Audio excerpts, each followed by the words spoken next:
Okay, we are live. Hello, YouTube. I'm Chris West. This is Duncan, and we're going to do a review of a clip pertaining to Sam Harris's position on free will. Hey there. Hey there. So, Okay, let's do a screen share. Let's dive in. I'm going to jump into this screen share.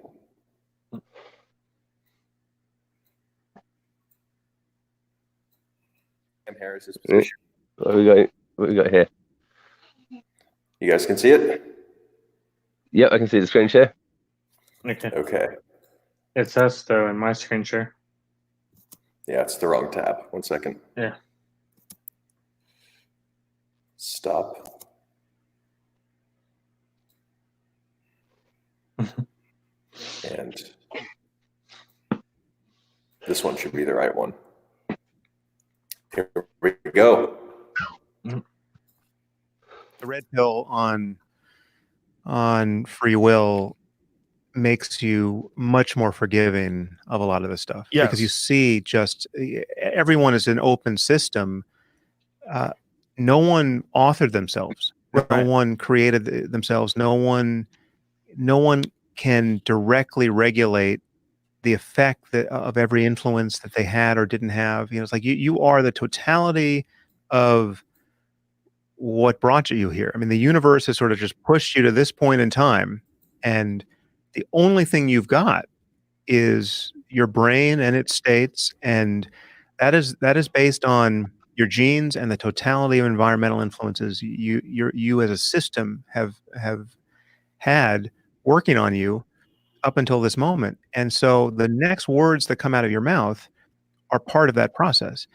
Now, some people find this to be a frankly demoralizing picture. Right? They think, well, okay, well, you're telling me I'm just a robot, but you're a robot that is continuously open to influence of kind of internally based on its own processes. I mean, there's top-down control of the executive function in the brain to your emotional life, say, and you're continually open to the influences of culture, right? The culture is this operating system that you're interacting with in each moment, and whatever's getting in can change you in radical ways very quickly. I mean, there's no telling how much you can change on the basis of one new idea coming your way, right? Now, I would argue that that process of change, I mean, if I say something that changes your view on anything, that's not evidence of free will. That is evidence of just yet more causality. I mean, you don't pick the changes that come your way. If I get you to see something that you didn't see a moment before, you're not responsible for the fact that you didn't see it a moment before, and you're not responsible for the fact that you now see it. It's just like the dominoes just kept falling, right? Right. But it does give you this a far more patient sense of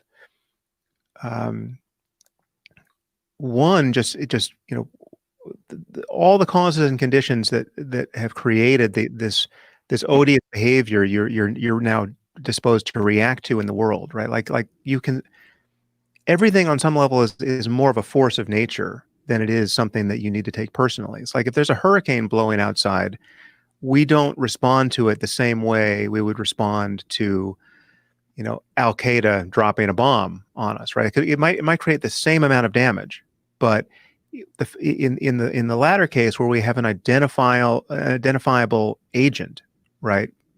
We feel like, okay, now we're in the presence of human evil, and we have to go kill these motherfuckers, right? Now we may have to kill them, right? Because that may be the only way of putting out this stopping the damage they're committed to causing. And we would kill hurricanes if we could kill them, right? I mean, we would nullify them. But the feeling we have in both cases is very different. The feeling you have attributing ultimate authorship to a person's behavior is super narrow psychologically and ethically, and it's the feeling of vengeance, right? Like this feeling of vengeance is so natural to get triggered in response to a person. It's not natural in response to a wild animal who may have done something terrible, right? I mean, there have been examples of this where people have taken vengeance on animals, and it just looks like a a kind of moral dysfunction on the part of the people who did it. I mean, there's a famous picture of an elephant that got hung from a railroad crane, I think back in the 20s, right? So like the circus elephant escaped, and it ran, it just rampaged through the streets, and it trampled, a few people, and the people in the town, I don't know where this was, it was like Baltimore or someplace, were so outraged that they decided to lynch the elephant, right? Like, and yet there's something uncanny about that sort of misappropriation of agency to an elephant. I mean, what is a mistreated circus elephant going to do when it gets out and is terrified and is trying to get away from people? It's going to trample a few people. So we have a very different set of books we keep ethically for humans, and some of it's understandable, some of it's inevitable, but a lot of it gives us moral illusions that we don't need to have, and it gives us a kind of just an inability to take stock of all the variables that are actually guiding human behavior and react to them and mitigate them and disincentivize them intelligently. I mean, punishment makes sense not because people really, really deserve at bottom whatever their punishments are. It doesn't make sense in a retributive paradigm. It makes sense if it's the best tool to discourage dangerous behavior, and it works, right? So it's like, if you're going to punish people for things they can't control, well, that's stupid, right? Because you as much as you punish them, that you're not going to moderate the behavior. So you have to punish people for things that are actually under voluntary control, and it only makes sense if it's the only tool to do the job. And if the moment you had, I may have brought this up last time we spoke about free will, but this is really the sort of reductio ad absurdum of where most people are on this topic. The moment we really understand human evil at the level of the brain, the moment we understand psychopathy, say, which is, maybe that's not the totality of evil, but that's, certainly center of the bullseye.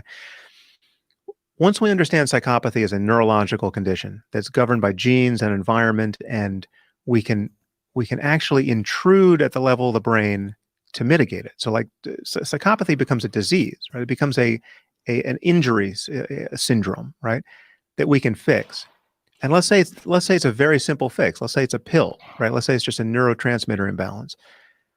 In the presence of that breakthrough, we will feel very differently about that species of human evil. We will not judge it in the same way. Because what will happen is you'll give people the pill and they'll say, fuck, I can't believe I was that dangerous asshole. Like thank you for I'm as horrified by who I was before you cured me as you were.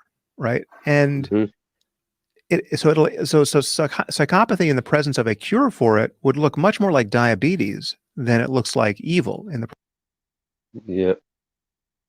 All right, gentlemen, I'm going to actually take a leave for a moment just to get a charger for my computer. I'd appreciate if you discussed, and I shall return shortly. Sure thing. I'll be right back. Apologies for the delay. So is talking about a very interesting phenomenon that that you showed me in another video, Wes, before, where they had a person who had a brain tumor, and then when he had a brain tumor, his sexual behavior started deviating, and he became pedophilic, sort of things like that. And then they took out the brain tumor and actually cured him. And then the brain tumor grew back a couple of years later, and along with the sexual urges as well. And then they removed that and cured it again. So even something that as abhorrent to most people as child abuse and something like that, looks like there might be, not saying for all instances that is the case, but it could be in some of the instances that it's actually beyond their control in a way, you know what I mean? Like the urges are beyond their control. How they deal with it, of course, is still up to them, but knowing that is something that's happening towards them that, by the way, I think your microphone is muted, Wes. So with that being an interesting thought on something that, I've thought about before, but I never I've never seen the studies that showed that they can be affected like that.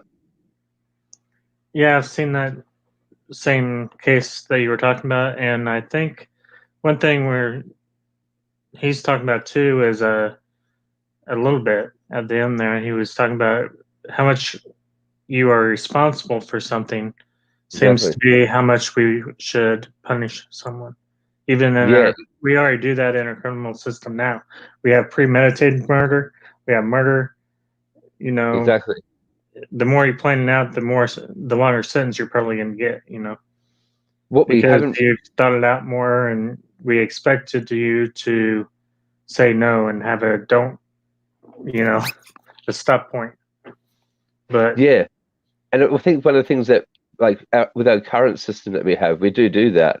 We scale it towards the amount of responsibility that they seem to have used in the crime. But well, if we have no free will, though. Hello, gentlemen. That's So I exactly have right. been That's what I mean. listening. There I is no. think Yep, sorry. Welcome back, Chris. Welcome back. What if we have no free will? Like he's Yeah, forced? and then what happens with punishment? I'm not sure how I feel about his argument. I mean, most of it was explanation, but there's also some argument in there that I don't know if it was. I thought he did good, but maybe Christopher will have a different opinion. He's better at dissecting arguments than I. So Well, I think the question. I think the question is what mistakes he made. whether I'm sure he's made or some. not we have free will. Yeah, and that's what we're getting at, as to whether the punishment fits if all of a sudden there's less free will than we originally assumed, sort of things. Because I'm saying we do sort of scale it as to the responsibility that they have, but what we don't know is how much free will do people have, and so we have to take that new information and then apply it back. You know, if we don't have any free will, then what do we do then? I know. Do we It's look a bit of at a trick, isn't it? rehabilitation? I think a lot of people assume because if we don't have free will, then we can't punish people, and that's a wild assumption that I don't think, and other implications of it that are not necessarily there, is what I conjectured, that maybe we still do need to rehabilitate them at least, and maybe even punish if it deters people, like Sam Harris said, from acting behaviorally in an inappropriate manner. Well, So here's what I think. Yep. I think Sam Harris's definition of free will seems to presuppose a kind of determinism, right? Sam Harris conjecture that if before you spoke your future, words, he could write down on a page precisely what you were going to speak, and before you could even presumably author what you were going to say, it'd be hard for you to argue your free will. I would more to confess beyond reasoning free will, because I think there are other definitions of free will that could actually perhaps be clarifying that I would like to explore. Play a little bit more of the clip, and then let's try to get it coming from insofar as definition of free will before procession. Oh, I thought he was talking about libertarian free will.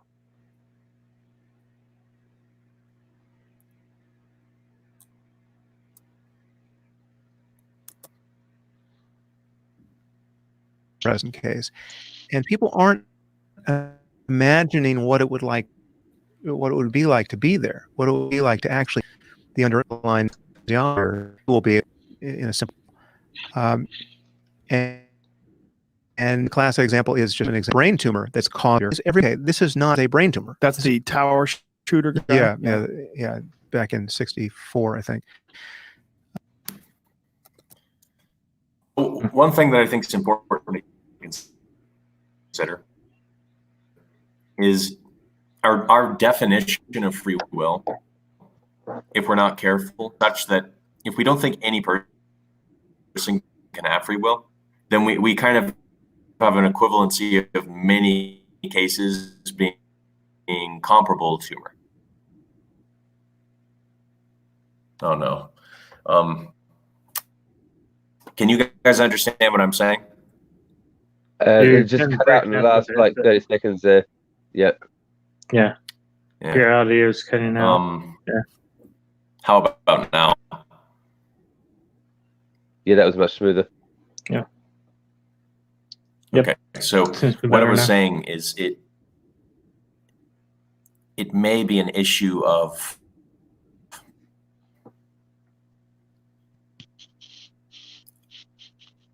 the definition for free will might pigeonhole us into a false dilemma comparable to a brain tumor, when perhaps that's not true. And it's not obvious that that's contingent on our definition of free will. And so a way I'd like to kind of unpack this, okay, is oftentimes people will potentially your sound. Potentially conflate, I'm guessing. I think there's potential for conflation of two parameters. Wait, Christopher, we can't. Is the signal just like It just dropped out again. Yeah. Yeah.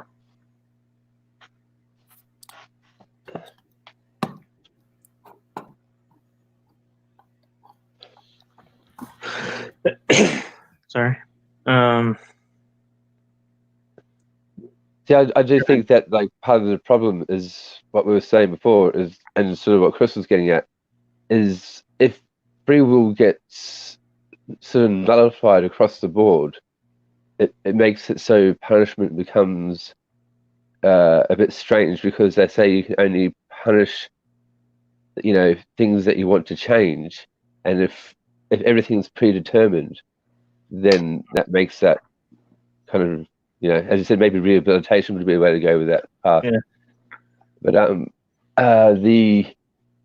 so there's a bit of a problem with that with free will, and like I've often thought that humans, like, free will may not exist because of the deterministic sort of attitude, like the possibility of that being a thing, but we sort of need to believe that it exists in a way, because that allows us to then be able to take responsibility for our actions, to be able to feel like we have some control in our life and all that sort of things. Yeah. If we didn't think we had any influence or anything like that, then I don't know, I feel like it'd be a very nihilistic existence. That seems to be a naive understanding that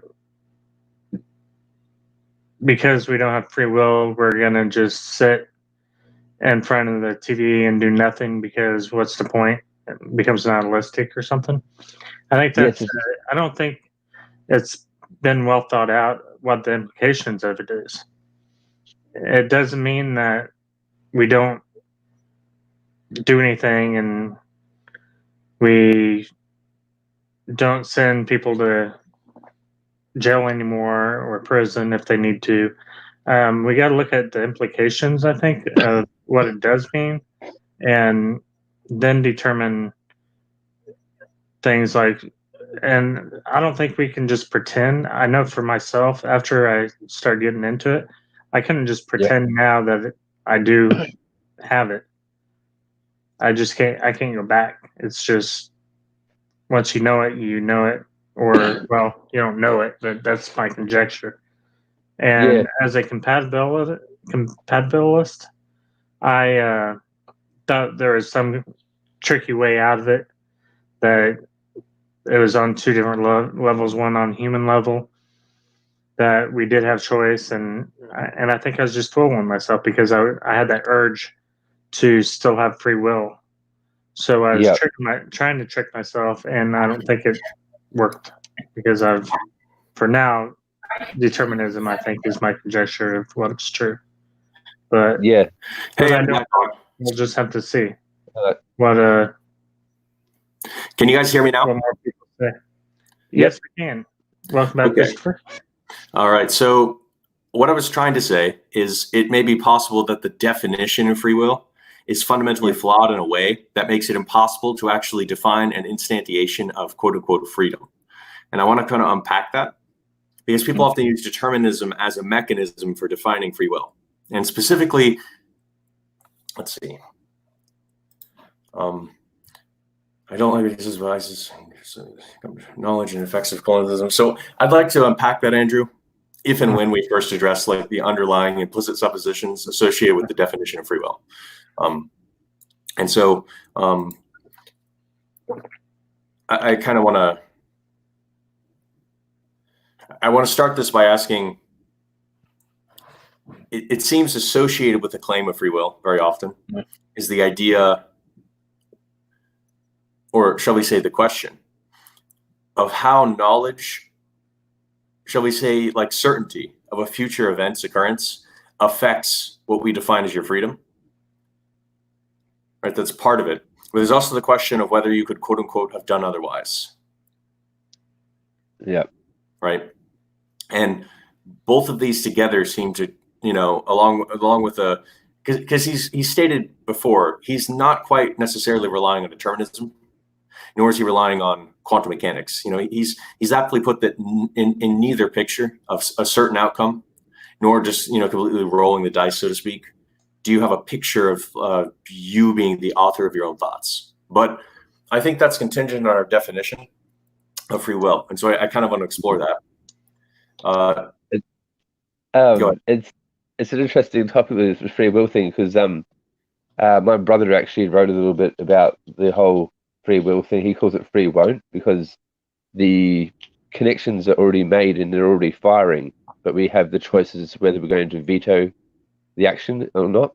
For some, I've read about that, and that's Daniel possible. Dennett said that, and I don't know that it really follows that if we have free, or why we would have free will if we don't have free will. I don't get that yet. Maybe I need to read more about what they're. Maybe I could introduce you to my brother one day. He can explain his position a little bit better. Yeah, that'd be cool. Well, I think it's kind of consistent with what Sam Harris is already discussing, though. Yeah, it is. I think what we want to ask. Go ahead. It sort of goes down to the path of the what do they call it? Compatibility one, where it's sort of a melding of both. Yeah. Well, let's start with the current definition of free will that's often referred to, though, which is you could have done otherwise, right? For any action X, an applicable entity associated with the action X could have done otherwise. If we'd say that such an entity would be free. But I claim that the criteria for quote unquote freedom of will is incoherent and not well defined, because if you look at things individually, that seems a tenable definition. But let us consider permutations of actions, right? Or just permutations of events. Mm-hmm. By definition of a permutation, it is a unique ordering of terms, right? Yeah. Yep. So, and notice that this is like potentially independent of time. Time might just be the parameter between permutations of states of the universe, right? So what I'm saying is, if you imagine a permutation and you realize that by definition, a permutation is unique. If you rephrase the question as, could you have done this permutation of things otherwise? The question doesn't make any sense. Right? Because a permutation is unique ordering of terms. Yeah. And you might say, well, let's not look at permutations of things. Let's look at things one at a time, except that, many phenomena are, discernibly permutations of things that occur. And so it doesn't even seem that the definition often referenced is a sensible definition when you unpack the logical implications associated with it. But moreover, as soon as you realize that, in addition to that, what would it mean? How would you demonstrate? If I said I would stand up in 5 minutes and I didn't, does that mean I couldn't? And if I did, does that mean I had to? It's very difficult to argue. Yes. Yeah. Very. And when you compound that with the problem of not having a well-defined definition for causation, right? The argument suddenly isn't nearly as strong as we might presuppose it to be. And so having kind of motivated perhaps the absurd definition of what we mean by free will, I would invite perhaps an alternative definition. Something that perhaps it might be a little bit more well defined. What is libertarian free will? Do you know?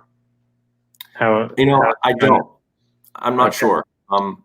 But as I said, it occurs to me that if a permutation is a unique ordering, right, of terms, and you look at a permutation of states for a particular universe, and if you ask, how could something have done this permutation otherwise? The question makes no sense, because the permutation is unique ordering by definition. Notice we're not asking if we could reorder the terms. That's not the question. The question is there any other way to have this permutation, which doesn't make sense, because that's the definition of a permutation, is that it's unique in accordance to the order of the terms. Right? So, if you understand that a permutation is unique ordering of terms, then the colloquial understanding of how we, classify an instantiation of free will implies that, if you look at things in terms of events, right, permutations of events specifically, you'd never find a justifiable position. And so that's often why I think when we look at things from a perspective of including prior steps or future steps, we run into this problem.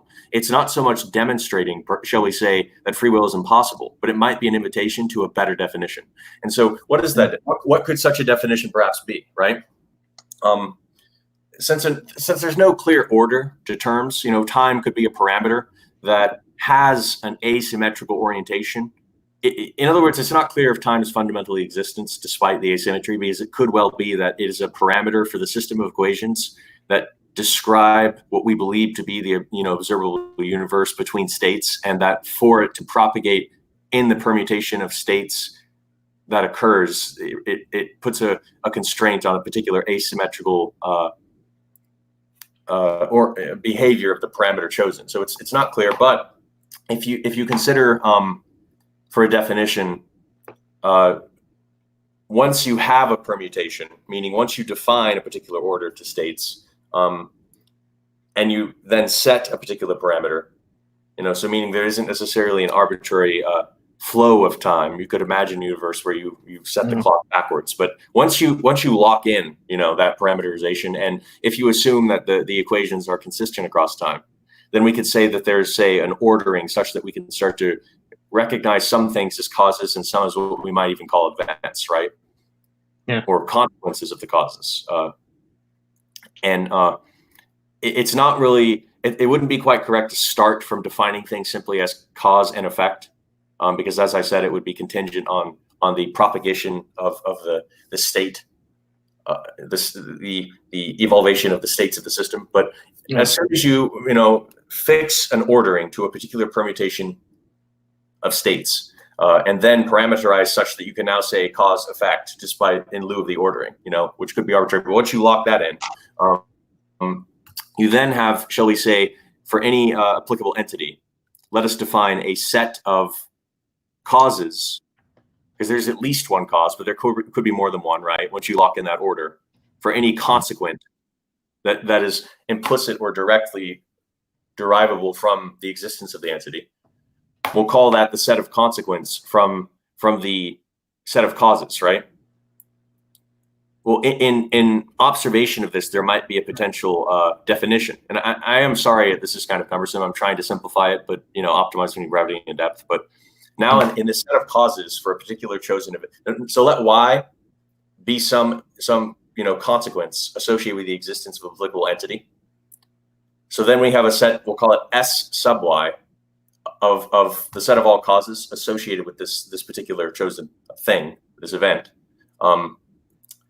Take the set of all those causes that we could say are fundamentally associated in lieu of the definition of the thing that we would call the agent of that action, and compare the cardinalities of those two sets. Okay, now more formally, what we would do is we would say we would ask whether or not, given the set S sub Y, right, for some event Y, we would ask, let's let X be the set of all those X and S sub Y, such that they are the, shall we say, cause intrinsic to the definition of the thing. So it's not an implicit factor. It's not like some environmental factor that went into it, right? Take the difference of those sets and look at the comparative cardinality. So look at how big S sub Y is. Look at how big the set X is, where X is all the parameters fundamental to the defining of the thing. And compare the cardinalities of the sets. If there's no onto function between what's left and what defines the thing X, in other words, as the set of all causes grows to encapsulate the entire set of possible causes for an event, I claim that entity, insofar as we could possibly define it, is acting autonomously. That is to say, imagine a situation where there's a robot, and even if it knew for all future events, what was going to occur, even if it knew that, if it was the only possible cause for any event that it had, that is to say, if it was possible that it was the primary source, and I don't mean this as like Aristotle's prime mover, that's not what I'm saying, but if it was the primary factor, shall we say, in the determinacy of an outcome, then I claim that we could define it to be free in that sense. Okay. And so the idea is that it's possible to conflate knowledge of a future event with the scope of something's influence. But notice that this definition wouldn't imply things are necessarily intrinsically autonomous. It would be dependent on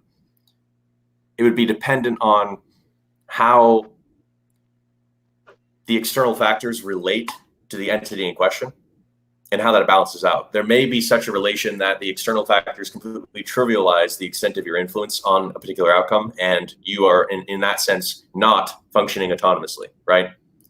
Yeah. It also so in other words, it allows for what Sam Harris is describing to be true, but it also preserves the possibility that in some instances, the scope of your influence may be such that it is, to some degree, the primary force behind a consequent. Yeah.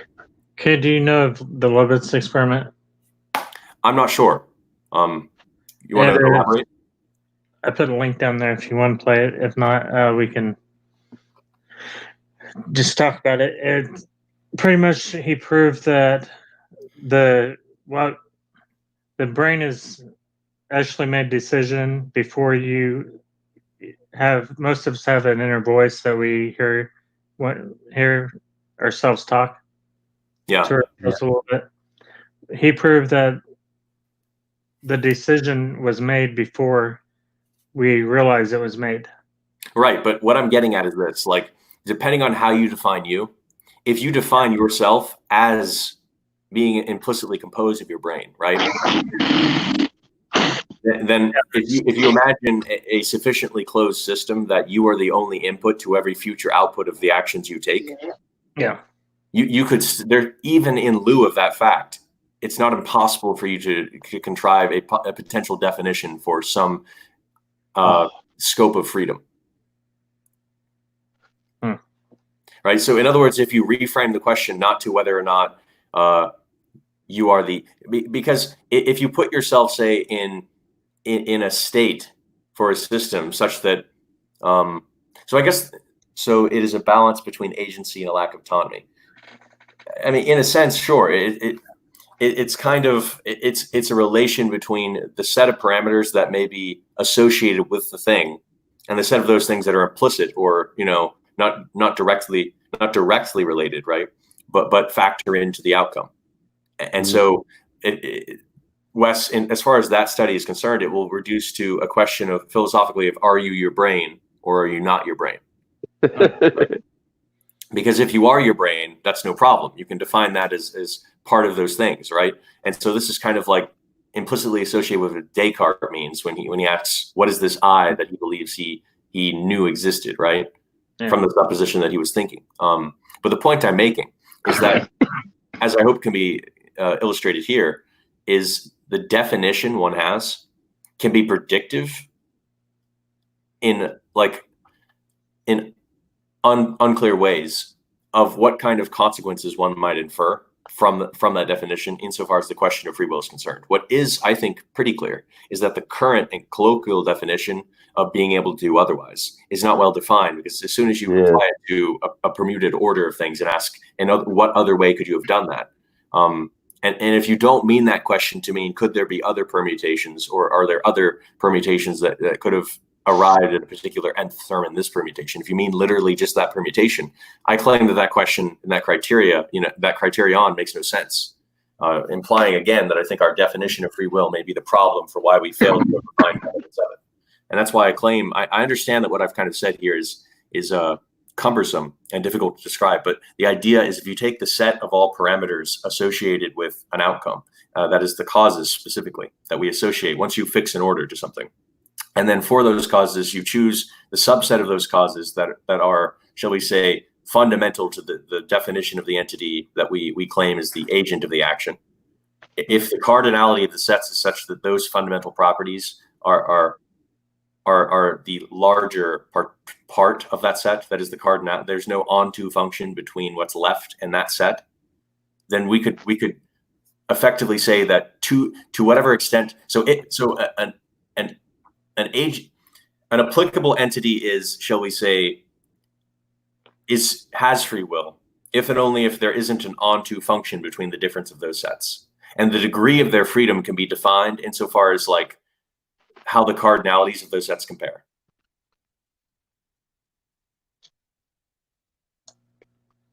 Yeah, like when I was saying before about how my brother had written a little bit about this, one of the things that it highlighted to me was that it's a thing that we've had in our vocabulary for a long time, free will, but we didn't fully understand the implications. And the more that I talk with Christopher, the more that I realize that a lot of our definitions of things are poorly defined and actually in need of work before we can actually use them to become part of an equation that can give a solution.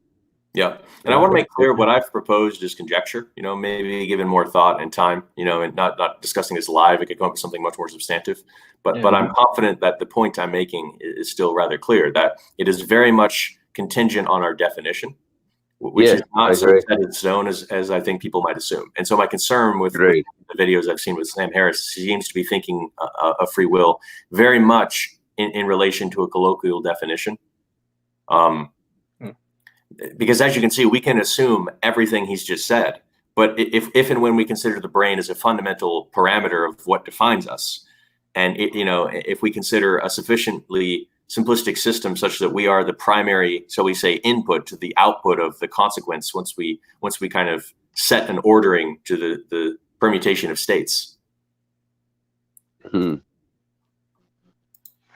Always rigorously define your terms. Yeah, I agree. This is what people get upset with. Is water wet? Right, because you haven't sufficiently. They never defined what wet means. Yep, that's right. That's right. And so what I is if you don't. Nice to see you, Alan. If you don't define very carefully what you mean by free will. Yeah. If you're not careful, that definition could be incoherent, and surprise, you won't find a possible way to instantiate that definition, right? And so you might therefore think that, that free will isn't possible. And so it's not really clear to me.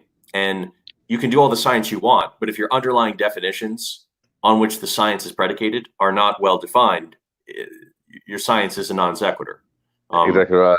And so that's not to say that neuroscience won't be implicitly involved in the discussion, and I think that physics will be very much fundamental. In fact, I submit to you another conjecture about consciousness, that if there is a relation between brain activity and information systems, so this is really a conjecture about physically instantiated consciousness in our universe, okay? It's that if there is a relation between those things, then if you took, shall we say, the union of all physics fields, the Higgs field, the gravity fields, the electromagnetic fields, if you took the union of all those fields, and therefore you could track the acceleration vectors, the velocity vectors, all of these things. And I'm using, by the way, terms that physicists would not prefer to use. They usually prefer to talk very precisely in terms of quarks, leptons, with defined spins and state vectors. I'm trying to make this accessible to people, right? But yeah, I conjecture that if you took this information and memory field, shall we call it, which is just saying if you took the union of all fields and you could presumably predict with this in a defined space-time how physical data would behave in this, right? You could predict a shape to that space-time. And so the idea is if there are certain integrated processing patterns that we associate with consciousness, with thinking, this should have a shape in space-time. Yeah. So the idea is you should eventually be able to, if you instantiate these systems of equations, if there do exist kinds of equations to describe these phenomena, you should be able to see a shape to consciousness in space-time. You should be able to look at it and say, this is what consciousness looks like from our definition. But again, that's incumbent on the definition. But I predict eventually that's where neuroscience will go. It will not so much be our brains that are conscious. just like it's not a plane that is flight. A plane achieves the phenomenon of flight, but it's something that the brain does in association. So it's more like something the brain, it's a phenomenon that the brain is capable of achieving, right? But there are things you can do to a brain that, while definitionally it may preserve it, it's being classified as a brain, don't preserve the phenomenon of consciousness. And so it may not be necessary even to have a brain for consciousness to be possible, but it may turn out that consciousness is nothing more than how information physically is bent and curved in on itself in a kind of integrated information and memory field resultant from the union of all physics fields. So it may be that it's the way that our brain integrates and bends, if you will, information in a physical system. Yep. Okay. And so consciousness can be thought of as a kind of distortion or a shape to space-time. And I conjecture that that's probably the direction in which it's going eventually. Is there any way we could define it? Do you think that? I want to make clear that much of what I said So is go ahead and very much talk about it. conjecture. I would usually think very carefully and very clearly before proceeding, and I would have to work through systems of equations with potentially hundreds of independent variables. That's sometimes what we have to do when we look at very large systems that are complex.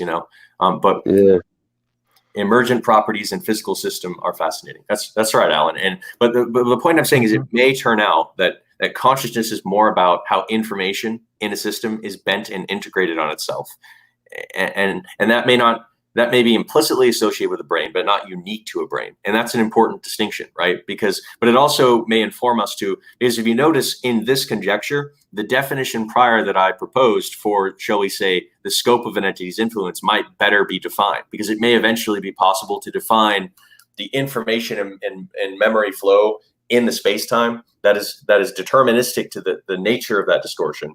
And then some kind of radius in that space-time that defines those information flow rates. Imagine like a slope field or a differential equation, kind of like the meteorological field you see, like with various vectors without accounting for magnitudinal, unless there's like color, right? But it's complicated. But what I'm trying to say is it's actually not very clear that we don't have free will, and it's not clear that neuroscience will have the final say. I predict that philosophy, mathematics, and physics will actually bring us closer to understanding consciousness before neuroscience. I'm very skeptical that we will understand consciousness looking purely at it through the perspective of studying a brain, precisely because that's like saying we can understand flight through looking at a plane. That's not the way. That's not the way you understand the phenomenology of flight. You understand the phenomenon, and then you put in the parameters that define that phenomenon to see if a plane can achieve it. Otherwise it's backwards sort of things. The fluid dynamics of flight are not defined in terms of assuming a particular type of plane, shall we say. It does have implicit in its assumption properties, of course, of the matter, energy, etc. Right? They're implicit in the equation for certain, shall we say, sets of solutions to the differential equations. But the behavior of the solutions is highly sensitive to initial conditions. That is what you put into the system as an input, right? If you put in Wes with his umbrella, depending on the medium and depending on his mass, depending on a repository of factors, he may or may not be capable of the phenomenon that we refer to as flight. I'm guessing not. So what are you guys' thoughts on that? I'm sorry, it was a long monologue and less of a conversation. It's funny because well, as the thing is, I mean, hang on, I'm going to read that. That's right. Right. And so if we're not careful, as we said, with our definitions, they can pigeonhole us into potentially false dilemmas that aren't actually fundamentally existent. But again, that's not to say what Sam Harris is saying may not have merit. It's just to observe that it's very much possible that our definition is not well defined. And in lieu of that, we are unsurprisingly able to establish any evidence for that definition instantiating physically. Exactly right. If you can't get like the symbols of the equation properly defined, then you're going to have troubles when it comes to making that equation work. Yeah. Yeah. And so as you can see, like, notice that with the definition, say, that I proposed, punishment is still an idea that's tenable, because you can argue that perhaps there exists no onto function between the set of implicit inputs for an outcome and those fundamental to the entity. And if you could do that, right, that would be difficult, obviously, because you'd have to axiomatize what do you mean by fundamental. I'm not saying that would be any easier, shall we say, but at least there's a potential path that doesn't just seem like a stone wall, right? That you could say, well, it seems that this entity was what we would say sufficiently autonomous. And not that punishment would even necessarily be the best way to handle it, but shall we say it would be, we could talk about account responsibility. Break any system down components, and you ought to be able to understand the system at any level of complexity.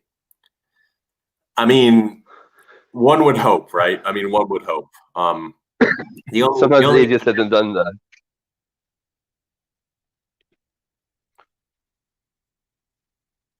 But I think the potential problem with this is, like, if you take something you fundamentally understand, say the sine function, right?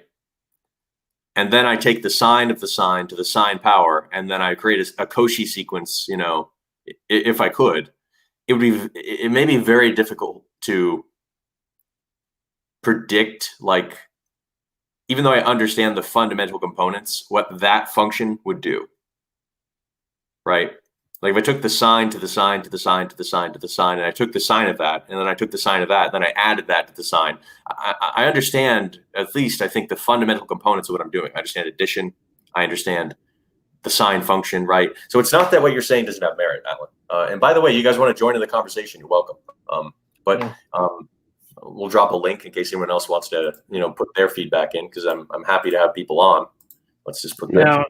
Now, if I know all the fundamental components of a car, as far as a part by part and stuff, do I really know the level of complexity on all levels? Yeah, or that's is he also saying, like, how a combustion engine works? Is he saying that's part of it or not? Well, I think that's right. I think I would agree with that. But the thing that we were saying before is that the definitions of like, we don't know what parts are parts at the moment when it comes to some of these things, and so getting to the point of understanding it on its full complexity is a little bit. We have to actually analyze things more before we can get to that point. Welcome aboard. Howdy. Hello. So I'm going to leave the conversation briefly to let you guys talk a little. All right. Hello? Can you? Yeah. Go ahead, Duncan. I was just saying that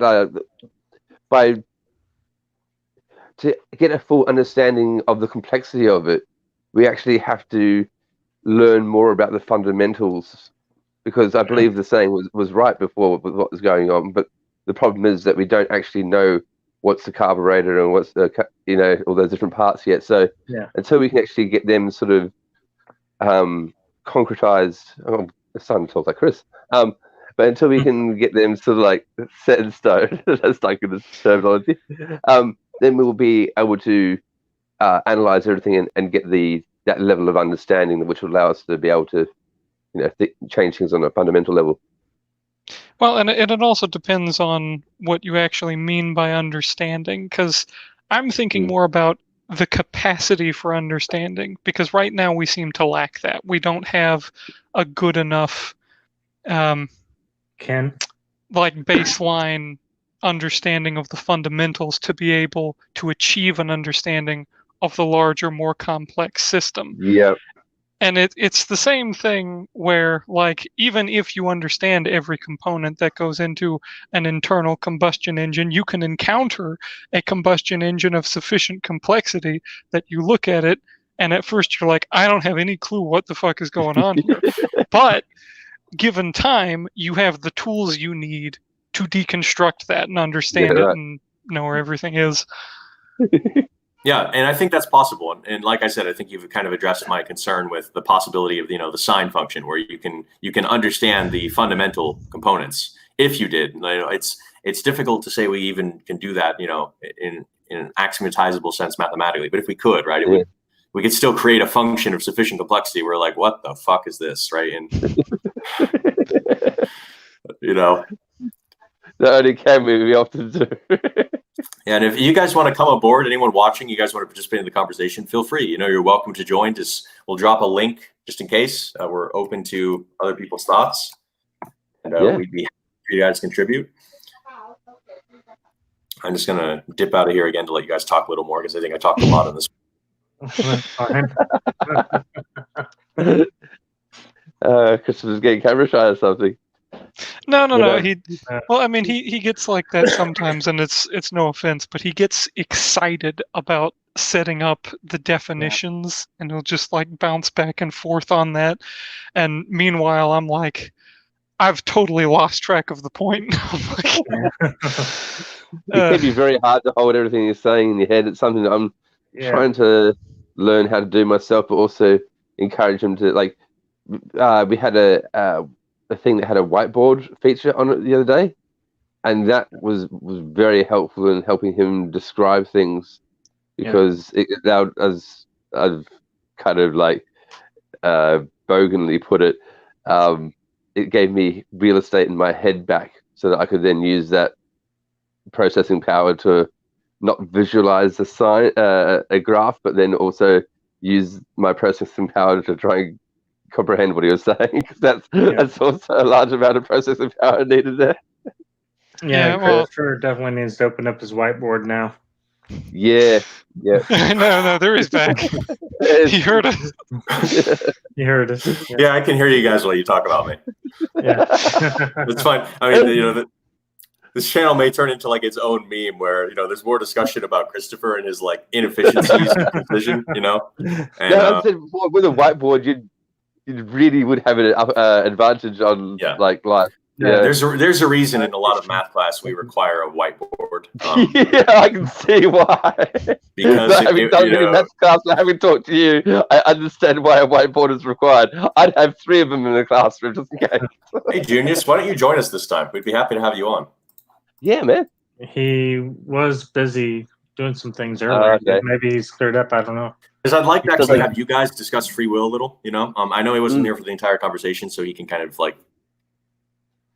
I guess. Well, you took the definition away, and now I don't know what we can talk about. I mean, have no definition. Carry on. Let's do this. Let's watch more of the clip, and you guys can discuss that, and we'll kind of go from there, right? I mean, okay. Yeah. So, just continue this. And so, but in the same way that a brain tumor is exculpatory there, I think a full understanding of the underlying neurology would be exculpatory. Again, it doesn't mean you, in the meantime, before we get there. That's a very fancy word for saying that, oh, there's Junius. I'll pull him in. Welcome aboard, sir. Howdy. Yeah. You were about to say, Chris, go ahead. You can still speak. You're going to get something about exculpatory. Yeah. Yeah. Never ran out yet. I think that, I tell you what, why don't I let you guys talk more? I'm more interested to hear what you guys think too. Okay. All right. Well, I'm interested in hearing what other people have to say on the thing as well. So it's a very interesting topic. It's something that, as we were saying before, isn't actually fully defined yet, and it's one of the ones that I've got a brother who's into philosophy and psychology, and doing those stuff in university and does that as a job. So me and him sometimes bounce around this topic occasionally. So this is something that I've talked about in my off time. Whereas when it comes to libertarianism or something like that, I didn't even know if my brother knows what that means. I had to look it up. Politics, yeah. Yeah, you'll find that like a lot of people's definitions are not as robust as they might assume. But Junius, what do you think? I'd like to hear your thoughts on free will. Do you want me to give you some context for the clip or something, so it's not like such an open question? Yeah. Yeah. How about I play some of the clips so that you have like some kind of basis, like. Obviously, we have to lock up dangerous people if there's no way to help them. But the more we see the causes, the more we view this in terms of just sheer bad luck, right? Like there are people who, when they're adults, are quintessentially evil, and they provoke the greatest feeling of vengeance from us. But if you just walk back their timeline, you recognize that at a certain, they were 4 years old at one point, right? They were the 4-year-old who was destined to become this terrible person. Right. Right. I mean, Okay. so Did it pause What or did are- it freeze? I Oh, it's paused, mate. paused. Yeah, it's paused. So I'd like to hear your guys' thoughts on that. Junior's first because he hasn't spoken yet, I think. Yep. Yeah. Good call. So yes, there are different factors that can influence your behavior and the outcome of ultimately what you'll decide. Now, the issue with free will is that it's not defined well. So there's different versions of free will, I guess you'd say, different definitions of free will that you'll hear people try to exclaim, and that's a big glaring issue with it. Is that again, it's not well defined. Free will to one theist may mean something completely different to another Mhm. theist. So to define it in a way that suits their sort of like ideology or philosophy that they're trying to Yeah. that's not good. We need a universal defined thing. Well, I think you just need to define it within the context of the argument or debate that you're trying to have. Like present up front, this is what we're debating. Yeah. Because otherwise, if you just use a loose term, then you'll never get anybody to budge from their positions because they'll all come into it with different meanings in their head for that term. Like a lot of the people who are a little bit more militantly against the idea of free will, in my experience, seem to think of it as not being influenced, not having our decision making influenced by our environment or by external factors, which seems kind of preposterous because that's what life is this constant Exactly right. sort How of. do you not get influenced Right. by external And so factors it's a of life? definition that potentially can't even like be applied as a single instance. It borders on assuming its conclusion. Yeah. You know, Yeah. and so I think it's Sam actually did pretty good. I think he's a neurologist, and I thought he was giving a good talk. Other than he needed to define, as you've said all along, what he meant by free will. From the well, very it's not. start. Listen, From the it's very not just start. that. It's not just that. It's But also that's kinda what do you hard to do. mean by causation? Because as it currently stands, that in itself is something very difficult to define. Yeah, and Yeah. free agent, and things like that too is need defined when I was looking up earlier. Yeah. Thoughts to it. But Well, I think one of the I'm gonna like. hear Matt while I Oh, cook. I'm sorry. Oh, did you No, you're leave? Okay. I think there are also a couple ways of looking at it, and maybe a good way is within the context of the way you might look at economics, because economics is all about actors and the influence that they have on the broader systems, and typically you'll look at it either on a micro level or a macro level. And typically when we hear arguments about free will, they only take one or the other perspective into account. They either look at it at the micro level and try to demonstrate how if you view reality only as a set of physical events, interactions on the smallest possible level, then there's no opportunity for free will because it's just atoms and subatomic particles interacting in different states. So it's like everything is determined by that kind of chaotic math of the small particles. But if you look at it on the macroscopic scale, clearly there's a little bit more to reality than that. It's like yes. I think this kind of goes into like the problem of an ontology for the universe, you know, and it's one of the things that quantum mechanics, as well as a lot of like systems of equations in theoretical physics, seem to challenge, is the idea of a singular ontology for the universe, that this is what fundamentally exists out there. Like when you define a state vector with probability amplitudes for many different states for the system, it's not really clear what we mean by the ontology of the universe, you know. And so I think in kind of to address implicitly what you might be motivating here, you might want to ask, what do you mean by what fundamentally exists in the universe? Right? Because people often say, you know, at least if they think empirically, that there exists a set of empirical things, you know, facts, they often call them, right? Or data points that we, through sensory supposition, can affirm beyond reasonable doubt the existence of. And the fundamental issue with this is it's not clear if that's actually the nature of reality, or if such a thing exists fundamentally at all. If you look at the current implications of modern quantum mechanics, you know, it's difficult to argue a single ontology, and it's an ongoing debate in the philosophy of quantum mechanics today, as far as I'm aware. And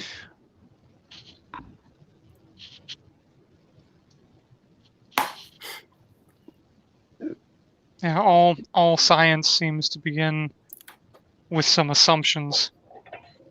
yeah, Yes. Underlying assumptions in order to establish the rules of the system. You have to stay aware of those assumptions, because sometimes you may find that those assumptions are wrong. Sure. yeah.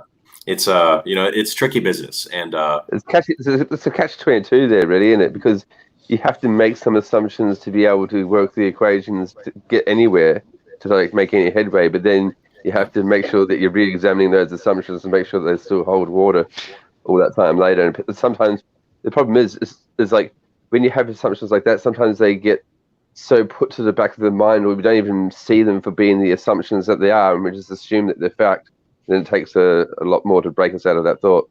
Yeah, well, and that's like the entire school of thought, really. Sometimes people don't even really acknowledge the assumptions that they're making. This was pretty prevalent in like the precursors to modern science that we had in Greek philosophers, when they were constantly searching for the smallest thing that could be the smallest component, the atomic theory, atomic in Greek meaning the uncut, the indivisible, which has the implicit assumption that there is a smallest thing, and that there is one smallest thing from which the rest of the world is created. As opposed to it being many small things. Many small things, or it going on infinite levels, like just the fact that there are assumptions inherent that they're trying to prove that they may not necessarily be aware of when they set out to model their system of reality. Because as you said before, like atom means indivisible sort of things. It was meant to mean like the smallest unit possible, and now we know that atoms aren't the smallest thing in the going around sort of thing. So We got subatomic particles like well, ladies and gentlemen, I say since we're about at the hour mark, in the interest of keeping these somewhat brief, we can conclude this video, because I'd love for us to talk longer, right? But I think that we want to kind of make something approachable to people. And I think 2 hours might be too long. I think 1 hour is about the stopping point, because I think we could all keep going on and on and on and on, right? But that's just the topic. Well, not too much, because you run the topic for us. Right. Maybe. I didn't mean